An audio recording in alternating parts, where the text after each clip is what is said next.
لیکن سب سے بڑا امتحانی پرچہ جو ہے نا وہ شوہر اور بیوی والا رشتہ ہے۔ اچھا، ایک خاص بات یہ ہے کہ شوہر اور بیوی والے رشتہ جو ہے نا یہ عام طور سے ظاہر ہے کہ یہ اجنبیوں کے درمیان ایک رشتہ قائم ہوتا ہے، کیونکہ جو بہت ہی قریبی رشتہ دار ہیں ان کے درمیان تو رشتہ ہو ہی نہیں سکتا ہے، تو یہ رشتہ جو ہے یہ دور کے رشتہ داروں کے درمیان ہوتا ہے یا بالکل اجنبی لوگوں کے درمیان ہوتا ہے، یہ خاص بات ہے۔ اور اسی لیے اس رشتے میں اجنبیت سے اس کا آغاز ہوتا ہے، اس رشتے کا آغاز جو ہے وہ اجنبیت سے ہوتا ہے، لیکن یہ اللہ تعالیٰ کا بہت بڑا کرم ہے، اللہ تعالیٰ کی بہت بڑی مہربانی ہے کہ وہ اجنبیت سے شروع ہونے والے اس رشتے کو بے حد اپنائیت میں تبدیل کر دیتا ہے۔ تو وہ رشتہ جو شروع اجنبیت سے ہوتا ہے وہ پھر ایک بہت غیر معمولی اپنائیت میں تبدیل ہو جاتا ہے۔ وہ اپنائیت اتنی ہوتی ہے کہ جتنی کسی بھی دوسرے رشتے میں وہ اپنائیت نہیں ہوتی۔ آدمی اپنے جذبات میں یہ کہہ سکتا ہے کہ یار دیکھو میں ماں باپ کے آگے بیوی کو کچھ نہیں سمجھتا، یا اپنی بہنوں کے آگے بیوی کو کچھ نہیں سمجھتا، اس طرح کی کوئی بات وہ جوش میں کہہ دے، لیکن صحیح بات یہ ہے کہ اس کی جو اپنی دنیا ہے وہ جو ہے اصل میں اس میاں بیوی ہی پر مشتمل ہوتی ہے۔ ظاہر ہے کہ آپ کی بہنیں ہیں تو بہنوں کی اپنی اپنی دنیا ہے، بہن کی شادی ہو جائے گی تو بہن اپنے شوہر کے ساتھ وہ اپنی دنیا بنائے گی، بھائی کی شادی ہو جائے گی تو بھائی اپنے شوہر کے ساتھ، بھائی اپنی بیوی کے ساتھ وہ اپنی دنیا بنائے گا۔ ماں باپ کی آلریڈی اپنی ایک دنیا بنی ہوئی ہے۔ آپ کے جو بچے ہیں وہ بچے بھی آگے چل کے جب شادی کریں گے تو ان کی اپنی اپنی دنیا بن جائیں گی، لیکن یہ جو دنیا بنتی ہے شوہر اور بیوی کی، یہ وہ دنیا ہوتی ہے جس میں کسی اور کا دخل نہیں ہوتا ہے، یہ صرف شوہر اور بیوی کی دنیا ہوتی ہے۔ اور اسی لیے اس دنیا کا اندرونی ماحول کیسا بنے اس کی پوری ذمہ داری دونوں کو اٹھانی پڑے گی۔ یعنی آپ کے والدین کے ساتھ کیسے تعلقات ہوں، یہ ظاہر ہے کہ آپ بہت اعلیٰ تعلقات ہونے چاہیے جو قرآن مجید میں بیان کیے گئے۔ بچوں کے ساتھ کیسے تعلقات ہونے چاہیے، بہت زیادہ شفقت کے تعلقات ہونے چاہیے، بھائیوں اور بہنوں سے بہت زیادہ محبت کے تعلقات ہونے چاہیے، یہ اپنی جگہ ہے۔ لیکن شوہر اور بیوی کے درمیان جو تعلق ہے وہ تو بالکل، یعنی انسان کا جو اپنے ساتھ تعلق ہوتا ہے وہ شوہر اور بیوی کے درمیان تعلق ہوتا ہے، اور اسی لیے اس تعلق میں کبھی کوئی غیر ضروری قسم کی، یعنی جو اجنبی قسم کے خیالات جو ہے نا، اجنبی قسم کے تصورات، وہ اس دنیا کو اگر خراب نہیں کریں۔ ہوتا کیا ہے کہ طرح طرح کے تصورات ہوتے ہیں، جیسے مثال کے طور پر آدمی یہ سوچتا ہے کہ میں تو مرد ہوں تو میں تو اپنی مردانگی کا اظہار کرتا رہوں گا، ہے نا، تو مردانگی کا اظہار کرنا ہے تو ٹھیک ہے، لیکن اس کے نتیجے میں آپ نے جو دنیا، ایک خوبصورت دنیا جو تعمیر کرنی ہے، وہ دنیا تو پھر آپ سے تعمیر نہیں ہو سکے گی۔ آپ جو ہے وہ اپنے مرد ہونے کا بار بار اظہار کرتے رہیں گے اور اسی اظہار کرتے میں آپ گزر جائیں گے، آپ کی دنیا بھی گزر جائے گی، لیکن اس دنیا کو جو دلکش بنانا ہے، جو خوبصورت بنانا ہے، وہ کام تو آپ نہیں کر سکیں گے۔ اسی طرح سے اگر کوئی یہ کہتا ہے کہ میں جو ہوں وہ جس طرح سے اپنی بہنوں کا خیال کرتا ہوں اسی طرح اپنی بیوی کا خیال کروں گا، اور جو اپنے بہنوں کے لیے لاتا ہوں وہی اپنی بیوی کے لیے لاؤں گا، اور میں بالکل برابر، تو ٹھیک ہے آپ جو ہے وہ مساوات کا، لیکن یہ مساوات کا ایک اجنبی تصور ہے، یہ غیر ضروری تصور ہے۔ آپ بہنوں کا پورا حق ادا کریں، بالکل پورے حق ادا کریں، لیکن یہ ہے کہ بیوی اور بہنوں کے حقوق میں خلط ملط نہیں کریں، ورنہ آپ اپنی اس خوبصورت دنیا کی فضا کو مقدر کریں گے، اس کو جو ہے وہ ویسا نہیں بنا سکیں گے جیسا کہ بننا چاہیے۔ تو شوہر اور بیوی کے درمیان جو تعلق ہے وہ دراصل ایک دونوں مل کر ایک گھروندہ بناتے ہیں زندگی کا، اور دونوں کی کوشش یہ ہونی چاہیے کہ یہ گھروندہ بہت خوبصورت ہو، بہت آرام دہ ہو، اور ایسا ہو جائے کہ ایک دوسرے کی آنکھوں کی ٹھنڈک ہو، جس کو قرآن مجید میں کہا گیا نا کہ ربنا ہب لنا من ازواجنا وذریاتنا قرۃ اعین. تو شوہر بیوی کی آنکھوں کی ٹھنڈک ہو جائے، بیوی شوہر کی آنکھوں کی ٹھنڈک ہو جائے، اور شوہر بیوی کی آنکھوں کی ٹھنڈک ہو جائے. یہ آنکھوں کی ٹھنڈک کب بنیں گے؟ یہ آنکھوں کی ٹھنڈک آپ اس وقت بنیں گے جب کہ یعنی وہ آپ کا جوڑا، آپ کی آنکھوں کی ٹھنڈک اس وقت بنے گا جب آپ اپنے جوڑے کی آنکھوں کی ٹھنڈک بنیں گے. تو آپ دعا تو کر سکتے ہیں کہ میرا جوڑا میری آنکھوں کی ٹھنڈک بن جائے، لیکن یہ کہ آپ اپنے سلسلے میں دعا تھوڑی نہ کریں گے. اپنے سلسلے میں تو آپ فیصلہ کریں گے، اقدام کریں گے، اور آپ یہ طے کریں گے کہ میں اپنے جوڑے کی آنکھوں کی ٹھنڈک بنوں گا. اور جب آپ اس کی آنکھوں کی ٹھنڈک بنیں گے تو پھر اس بات کا امکان بہت زیادہ بڑھے گا کہ وہ آپ کی آنکھوں کی ٹھنڈک بنے. تو جو بہت ہی اعلیٰ تعلق ہے نا قرآن مجید کی تعبیر میں، وہ آنکھوں کی ٹھنڈک کا ہے کہ دونوں مل کر ایسی دنیا بنائیں، ایسا گھر بنائیں جس میں دونوں کی آنکھیں ٹھنڈی ہوں ایک دوسرے کو دیکھ کر. تو یہ ایک بہت بڑا وہ ہے، تصور ہے. یعنی ہمیں یہ سمجھنا چاہیے کہ یہ جو شوہر اور بیوی کا تعلق ہے، یہ دراصل ہماری زندگی کا ایک بہت بڑا امتحان ہے. اس میں ہمیں اپنی تمام صلاحیتوں کا اظہار کر دینا چاہیے. یعنی اس گھر کو خوبصورت بنانے میں ہم جتنی صلاحیتیں لگا سکتے ہیں ان تمام صلاحیتوں کو لگا دینا چاہیے، اور جہاں جہاں ہم جس اخلاق کا، جس خصلت کا مظاہرہ کر سکیں وہ سب ہمیں کرنا چاہیے. یہ آپ سمجھ لیں کہ یہ آپ کا ایک وہ جیسے ایک انسان ہے نا، اس کے ایک شوق ہوتا ہے کہ وہ ایک اپنا نمونے کا گھر بنائے گا. تو اس کے لیے کیا کرتا ہے؟ اپنی عمر کی ساری کمائی لگا دیتا ہے، پھر وہ ساری دوڑ بھاگ اس میں کرتا ہے، ساری محنت کرتا ہے، اور اچھے سے اچھے سامان تلاش کرتا ہے، کیونکہ وہ اس کا ڈریم ہاؤس ہوتا ہے. تو ڈریم ہاؤس بنانے کے لیے، وہ ڈریم ہوم بنانے کے لیے وہ پوری ایک ایک چیز جو اس کے پاس ہو سکتی ہے وہ مہیا کر دیتا ہے، فراہم کر دیتا ہے. اسی طرح سے شوہر اور بیوی کا جو دنیا جمیل ہے، اس کو بنانے میں آپ کی جتنی بھی صلاحیت ہے آپ کے پاس، تعلقات کو نبھانے کی، دل کو جیتنے کی، آنکھوں کی ٹھنڈک بننے کی، اور جذبات کا خیال رکھنے کی، ہے نا، وہ سب کی سب آپ اس میں لگا دیں. اور دیکھیے اس میں کیا ہوتا ہے نا، ایک بہت پتے کی بات میں آپ لوگوں سے کہنا چاہتا ہوں، وہ یہ ہے کہ جو غیر ضروری چکروں میں نہیں پڑنا چاہیے، مسئلوں میں نہیں الجھنا چاہیے. آپ کا ایک بڑا ڈریم ہے نا، ایک خوبصورت گھر بنانا، یعنی زندگی کا ایک گھر. تو اب اس میں اگر آپ چھوٹی چھوٹی چکروں میں پڑیں گے تو پھر آپ جو ہے نا وہ بنا نہیں سکیں گے. میں آپ کو ایک مثال دیتا ہوں. ایک مرتبہ جو ہے ایک نوجوان آیا میرے پاس، اس نے کہا کہ میرا اپنی بیوی سے روزانہ جھگڑا ہوتا ہے. بھئی کس بات پہ جھگڑا ہوتا ہے؟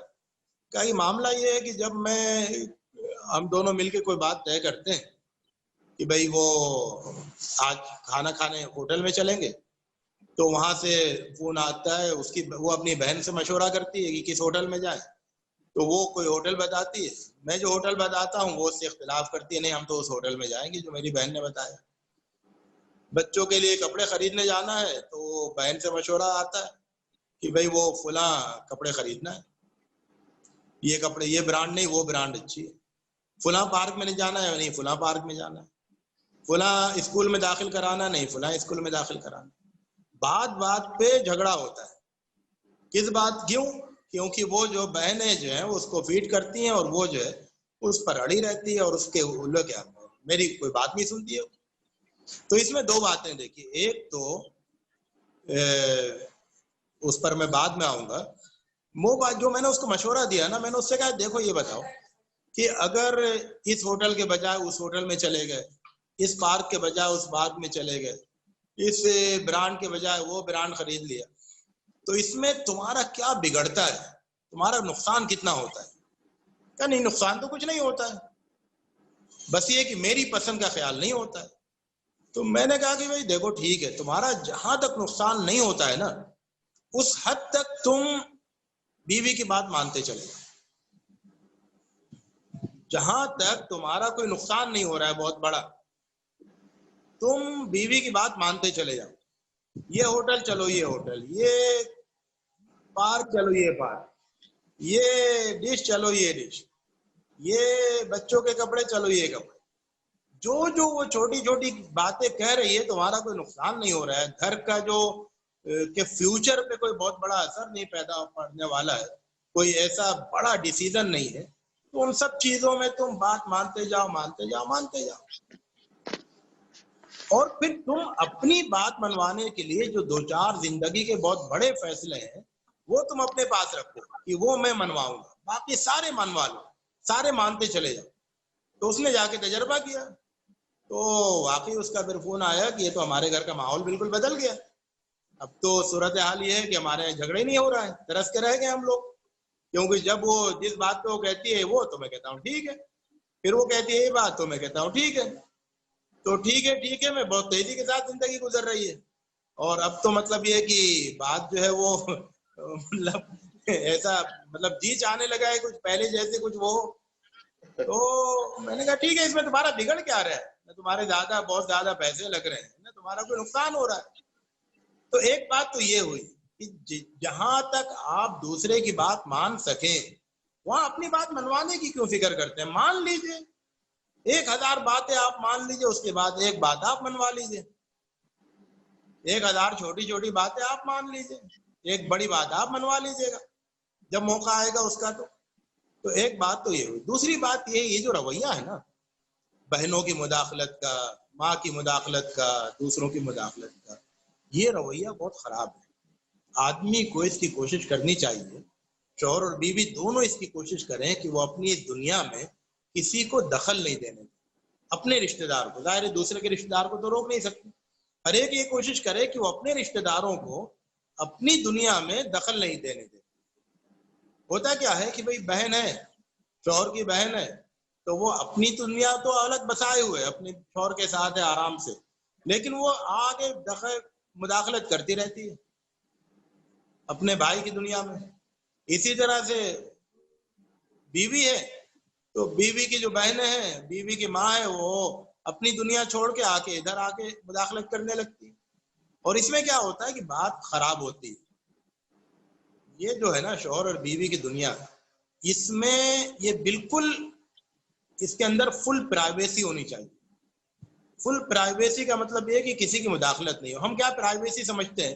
ہم پرائیویسی کا بہت سطحی مفہوم سمجھتے ہیں کہ گھر کے اندر کوئی اور نہیں رہے، بس ہم اکیلے گھر میں رہیں، کوئی اور گھر میں نہیں رہے، تو یہ پرائیویسی ہم سمجھتے ہیں، ہے نا، کہ وہ بے پردہ نہیں دیکھ لے اور سر پہ دوپٹے کے بغیر نہیں دیکھ لے، اور بار بار ہم کہتے ہیں ہمارے گھر میں فلاں نہیں آ کے رہے، ہماری پرائیویسی متاثر ہو. پرائیویسی صرف یہ نہیں ہے.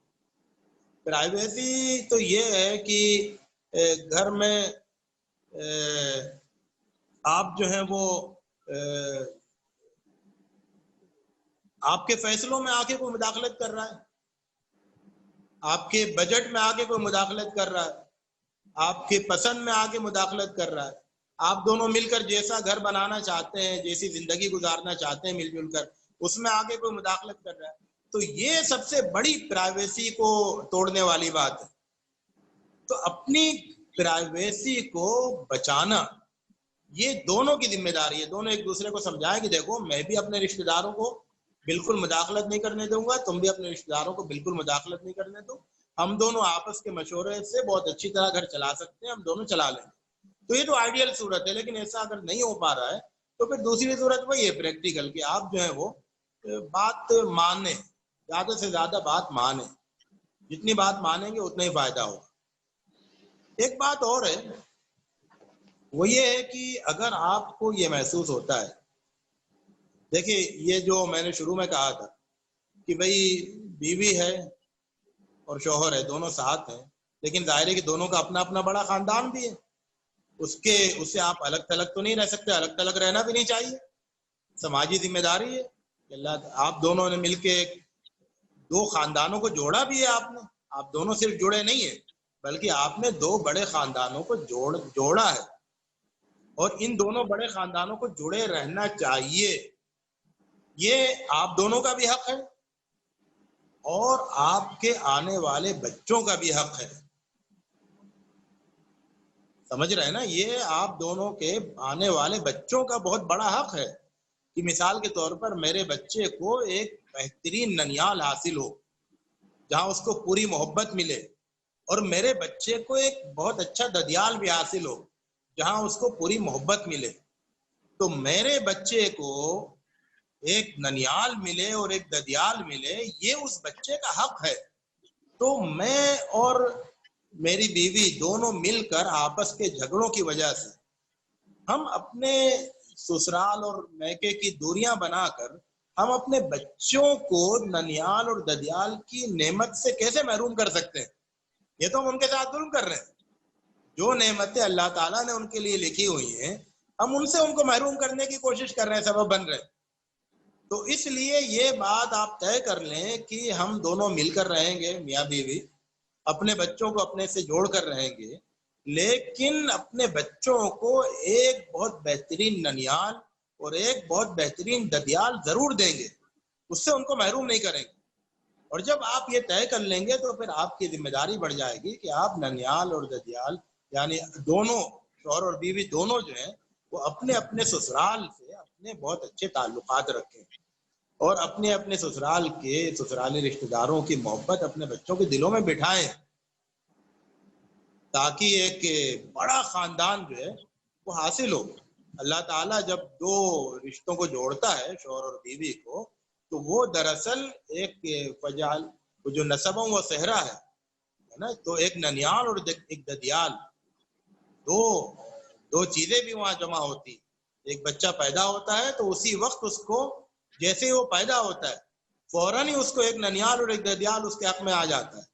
اب یہ ہماری ذمہ داری ہوتی ہے کہ جہاں ہم بچوں کی پرورش کر رہے ہیں وہاں ہم اس کے ننیالی تعلق اور ددیالی تعلق کی بھی پرورش اور نگہداشت اور حفاظت کریں۔ تو یہ ایک بہت اہم پہلو ہے۔ ایک اور بنیادی بات یہ ہے کہ دیکھیے کہ خاص طور سے شوہر کے تعلق سے یہ بات ہے، ظاہر ہے کہ شوہر کی ذمہ داری زیادہ ہوتی ہے دل کو جیتنے کے تعلق سے، ہے نا؟ بیوی کی بھی ذمہ داری ہوتی ہے، لیکن ظاہر ہے کہ شوہر کو اللہ تعالیٰ نے قوام بنایا ہے تو اس کی ذمہ داری بھی زیادہ ہے دل کو جیتنے کے حوالے سے۔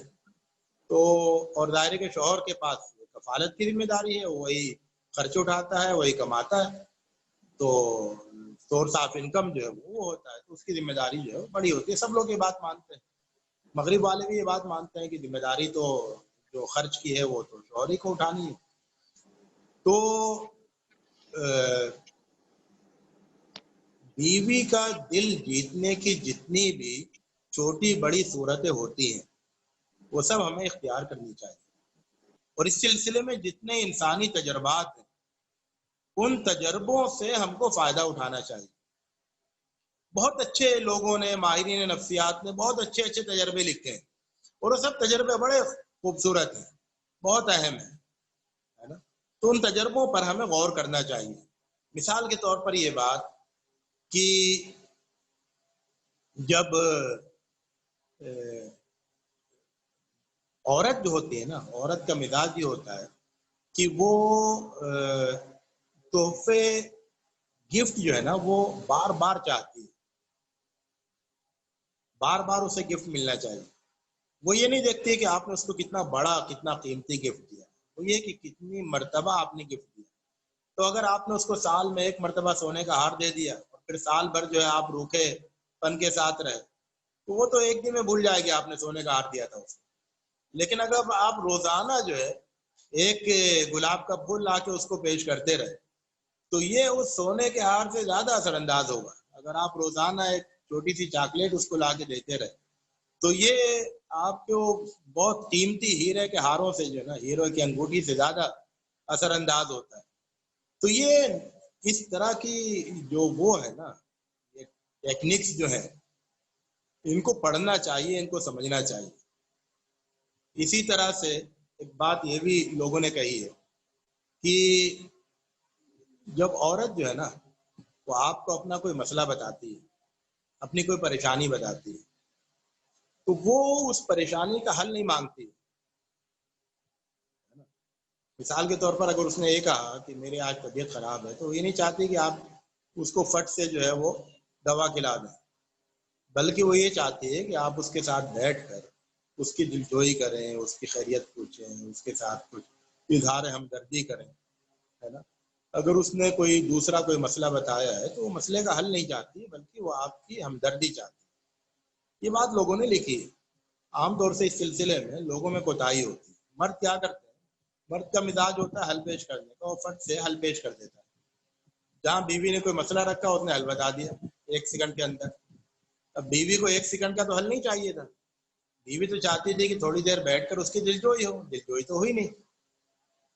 تو وہ جو وقت دینا ہے نا، اور اس کے ساتھ دلجوئی جو کرنا ہے، اور اس کے لیے جتنے بھی، ایک میں نے چھوٹی سی کتاب ہے محبت کی کنجیاں، شیخ صلاح سلطان کی کتاب ہے، اس کا میں نے اردو میں ترجمہ کیا ہے، تو اس میں بہت خوبصورت کنجیاں ہیں، بہت اچھی اچھی باتیں۔ مثال کے طور پر ساتھ عبادت کرنا، یعنی اگر آپ اور آپ کی بیوی دونوں ایک ساتھ تہجد کے لیے اٹھتے ہیں تو یہ بہت ہی اعلیٰ کیفیت ہے۔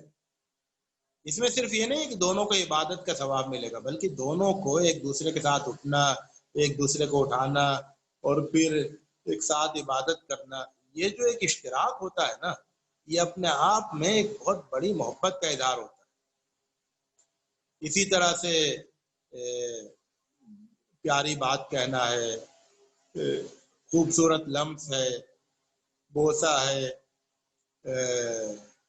اور ایسی بہت ساری چیزیں، ان سب کا جو ہے اہتمام ہونا چاہیے۔ سلسلے میں کیا ہے نا کہ بہت زیادہ تکلف نہیں برتنا چاہیے۔ کسی نے کہا ہے نا کہ وہ محبت کی طبیعت میں کچھ ایسا بچپنا قدرت نے رکھا ہے، وہ کتنی ہی پرانی، کتنی ہی مضبوط ہو جائے، اسے تائید تازہ کی ضرورت پھر بھی رہتی ہے۔ تو تائید تازہ جو ہے نا وہ ہوتی رہنی چاہیے، کہ آپ پوری زندگی میں ایک بار بھی یہ نہیں کہہ سکے کہ بھائی مجھے تم سے محبت ہے، میں تم کو مانتا ہوں، مجھے تمہارے ہاتھ کا بنایا ہوا کھانا اچھا لگتا ہے، میرا جی چاہتا ہے کہ تم میرے سامنے بیٹھو۔ تو یہ باتیں جو ہے نا یہ کہنی چاہیے، اس کا اظہار کرنا چاہیے۔ محبت جو ہے نا، محبت میں اظہار بہت اہم ہوتا ہے، اور فل اظہار ہونا چاہیے، جس طرح سے اظہار ہو سکتا ہے وہ اظہار ہونا چاہیے۔ تو محبت جو ہے وہ دل میں رکھنے کی چیز نہیں ہوتی ہے۔ دل میں تو کیا ہے پتہ ہی نہیں ہے نا، دل میں تو آپ جانتے ہوں گے کہ آپ کے دل میں کیا ہے، لیکن سامنے والا تو وہ جانتا ہے جس کا اظہار ہوتا ہے۔ تو پھر آپ کھل کر اظہار کریں، اور جب آپ اظہار کریں گے تو اس کے جواب میں پھر اظہار بھی ہوگا۔ تو اس سلسلے میں کوئی تکلف نہیں کرنا چاہیے، اور کھل کے محبت کا اظہار ہونا چاہیے۔ اس سلسلے میں خاص طور سے ہماری مشرقی تہذیب نے ایک بہت ہی روکھا پن پیدا کر دیا ہے۔ مغربی تہذیب نے اس کو بالکل ارزاں کر دیا ہے کہ آئی لو یو کا کوئی مفہوم ہی نہیں رہ گیا، اور مشرقی تہذیب نے اس کو اتنا زیادہ مشکل بنا دیا ہے کہ پوری زندگی جو ہے وہ یہ نوبت ہی نہیں آتی کہ آدمی یہ کہے کہ اپنی بیوی سے کہ مجھے تم سے محبت ہے۔ تو اس کے درمیان جو ہے نا اعتدال کا راستہ جو ہے، اسلام کا راستہ اعتدال کا راستہ ہے۔ اس میں یہ ہے کہ سب ایک دوسرے سے محبت کا اظہار کرنا۔ حضور اکرم صلی اللہ علیہ وسلم نے تو اس کی بہت زیادہ ترغیب دی ہے، اور بہت ساری سلسلے میں احادیث موجود ہیں، اپنے ہاتھ سے لقمہ دینا اور اس طرح کی بہت ساری باتیں۔ تو یہ کچھ باتیں تھیں جو میرے ذہن میں ابھی آئی تھی، وہ میں نے آپ کے سامنے رکھ دی۔ بعض مسائل آتے رہتے ہیں بیچ میں، ان مسائل کو آپ حل کرتے رہیں۔ مثال کے طور پر اگر کسی گھر میں یہ نوبت ہے، اور یہ بہت اہم بات ہے، دیکھیے کہ بہت سے گھروں میں مشترک گھر ہوتا ہے کہ آپ اپنا الگ گھر نہیں بنا سکتے یا الگ نہیں رہ سکتے، ٹھیک ہے، ابھی تو قطر کا احباب ہے تو زیادہ تر بلکہ سبھی الگ الگ اپنی بیویوں کے ساتھ رہ رہے ہوں گے۔ بہت کم ایسے ہوں گے کہ جو مشترک خاندان میں رہتے ہوں گے ساتھ میں، یا پھر کچھ لوگ ایسے بھی ہوں گے جن کی فیملی جو ہے گھر پہ رہتی ہوگی اور وہ دائرے کے سب کے ساتھ رہتی ہوگی، ایسا بھی ہو سکتا ہے۔ تو یہ مختلف قسم کی صورتیں ہو سکتی ہیں۔ لیکن بہرحال ایک بات سمجھنا چاہیے، ایک بات بہت بنیادی، وہ یہ کہ اگر آپ کی بیوی، یعنی آپ اور آپ کی بیوی اگر مشترک خاندان میں رہ رہے ہیں، جہاں آپ کے والدین ہیں، آپ کی بہنیں ہیں، آپ کے بھائی ہیں اور دوسرے لوگ ہیں، تو آپ رہیں، شوق سے رہیں، محبت سے رہیں، اپنائیت سے رہیں. میں یہ نہیں کہتا کہ یہ کوئی قابل اعتراض طرز زندگی ہے، بالکل رہیں. البتہ ایک بات آپ کو خیال کرنی ہوگی کہ آپ اپنی بیوی کو کے ساتھ ایسا کچھ بار بار کرتے رہیں کہ جس سے اس کو یہ بھی احساس ہوتا رہے کہ وہ محروم نہیں ہے، مشترک خاندان میں رہ کے وہ محروم نہیں ہے، بلکہ اس کو اس کی اپنی ایک دنیا ہے، سب کے ساتھ رہتے ہوئے بھی اس کی اپنی ایک دنیا ہے. یہ تصور، یہ جو ہے نا، یہ لطف اس کو ملنا چاہیے. کہ مثال کے طور پر سب لوگ ہیں اور آپ جو ہے وہ کسی دن اپنی بیوی کو لے کر گھومنے چلے جائیں، ہوٹل پہ کھانا کھانے چلے جائیں. ضروری نہیں آپ سب کو لے کے جائیں، نہیں، آپ کہیں کہ آج میں اپنی بیوی کو لے کے جاؤں گا، اور ضروری نہیں کہ بتائیں کہاں لے کے جا رہے ہیں، لیکن یہ کہ اسی طرح کسی لمبے ٹور پہ کبھی چلے جائیں، کبھی اس کو کہیں آئس کریم لے جائے کھلا دیں، کسی پارک میں اس کے ساتھ جا کے بیٹھ جائیں، کسی اور جگہ چلے جائیں. لیکن اس کو بار بار یہ احساس ہونا چاہیے کہ وہ اور اس کے شوہر مل کر ایک یونٹ ہیں، وہ ڈائلوٹ نہیں ہو گئی ہے اس کی یونٹ جو ہے بڑی یونٹ میں. ہاں، وہ بڑی یونٹ میں رہتی ہے اور وہاں پر جو ہے وہ سب کا حق ادا کرتی ہے، سب کے ساتھ رہتی ہے مل جل کے، اچھی بات ہے. لیکن اس بیچ میں اس کی اپنی یونٹ بھی موجود ہے، تو اس کا احساس بار بار دلایا جائے، بار بار دلایا جائے، ہفتے میں، ایک ہفتے سے کم میں، اس سے زیادہ میں. میں نے دیکھا ہے بسا اوقات ایک جگہ جو ہے حالات کافی خراب تھے دو یا بیوی میں، تو معلوم یہ ہوا کہ وہ مل جل کے رہتے ہیں، پورا خاندان ہے. تو میں نے کہا یار اپنی بیوی کو کبھی گھومنے وومنے لے کے گئے؟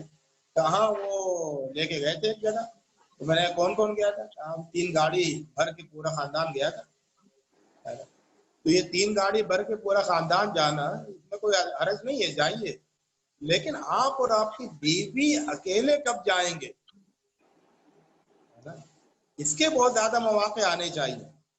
اسی طرح سے، بلکہ شیخ صلاح سلطان تو یہ بھی کہتے ہیں، ہمارے مربی ہیں، وہ یہ بھی کہتے ہیں کہ آپ کبھی اپنے بچوں کو اپنی بیوی کے ساتھ لے کے جائیں گھومنے، اور کبھی اپنے بچوں کو اپنے گھر پہ یا اپنے رشتے دار کے کہیں پہ چھوڑ کے صرف آپ اور آپ کی بیوی گھومنے جائیں.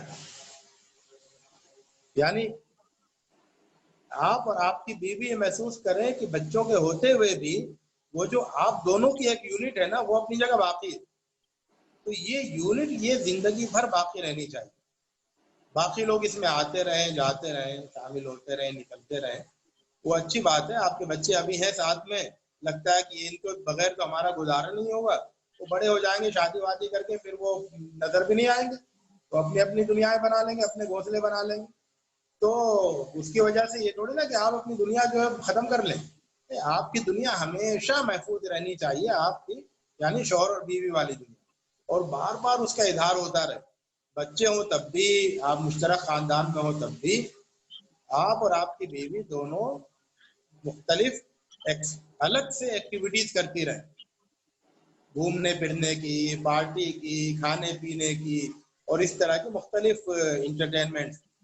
تو اس طرح سے جو ہے وہ آپ دونوں کے درمیان جو محبت ہے، جو شادی سے شروع ہوگی، وہ آخری دم تک برقرار رہے، بار بار اس کا اظہار ہوتا رہے، اور دونوں کو اس میں ٹھنڈک محسوس ہو، راحت محسوس ہو، مزہ، لطف آنا چاہیے. دیکھیے زندگی کو نا پر لطف بنائیں. یہ بہت بری بات ہے کہ جو لوگ غیر شادی شدہ بن کے رہتے ہیں وہ تو بہت اپنی زندگی کا لطف اٹھائیں، یعنی ناجائز رشتوں والے جو ہو تو بڑے اپنی زندگی کا لطف اٹھائیں، اور جو جائز رشتے والے ہیں شوہر اور بیوی، وہ اپنی زندگی کا کوئی لطف نہیں اٹھا پائیں، پوری زندگی شرماتے ہوئے گزار دیں. اور یہ کہ دنیا کیا کہے گی، خاندان والے کیا کہیں گے، لوگ کیا کہیں گے، اور بچے کیا کہیں گے، اور وغیرہ وغیرہ. نہیں نہیں، سب کا آپ حق ادا کریں، خوب حق ادا کریں، لیکن شوہر اور بیوی کی دنیا جمیل یہ ہمیشہ آپ کی باقی رہے، اور اس میں آپ دونوں ہمیشہ بار بار جو ہے اکیلے وزٹ کریں، اسے اکیلے اس کو وزٹ کریں، اکیلے اس کو انجوائے کریں. اور پھر سب کے حقوق ادا کریں. تو اس میں توازن برقرار رکھنا بہت ضروری ہے نا. یہ ہمارے یہاں دو طرح کی بے اعتدالیاں پائی جاتی ہیں. یا تو یہ ہوتا ہے کہ شوہر اور بیوی اپنے آپ کو بالکل بھلا دیتے ہیں، ڈائلوٹ کر دیتے ہیں بڑے خاندان میں، اور اس کے بعد وہ دونوں گویا کہ کچھ رہ ہی نہیں جاتے، بالکل کمیونزم والا ماحول ہوتا ہے گھر کے اندر. یا پھر کیا ہوتا ہے کہ شوہر اور بیوی مل کے پورے خاندان کو چھوڑ کے چلے جاتے ہیں، خاندان کی فکر ہی نہیں کرتے، نہ ان کے حقوق ادا کرتے ہیں، نہ ان کا خیال کرتے ہیں. نہیں، ایسا نہیں ہونا چاہیے، بلکہ پورے خاندان کا پورا حق ادا کریں، بلکہ دونوں خاندانوں کا حق ادا کریں، اپنے گھر کا بھی حق ادا کریں، اپنی سسرال کا بھی پورا حق ادا کریں، ساتھ میں اپنی اس یونٹ کو بہت بچا کے رکھیں، ہے نا. تو یہ بہت ضروری ہے، اور اس سے جو ہے ہم ایک خوشگوار ازدواجی زندگی کا ارمان پورا کر سکتے ہیں، اس کا خواب جو ہے وہ تکمیل تک پہنچا سکتے ہیں. اللہ رب العزت سے دعا ہے کہ وہ ہمیں اس کی توفیق عطا فرمائے، ہم ایک دوسرے کی آنکھوں کی ٹھنڈک بنے، ایک دوسرے کو خوش کریں اور ایک دوسرے کو راضی کریں، ایک دوسرے کے دوست بن کر رہیں، ایک دوسرے کے تمام حقوق ادا کریں، اور ایک دوسرے کے اندر اپنے لیے سکون اور راحت تلاش کریں اور اس کا انتظام کریں. اللہ رب العزت ہماری اور سب نوجوانوں کی مدد کریں.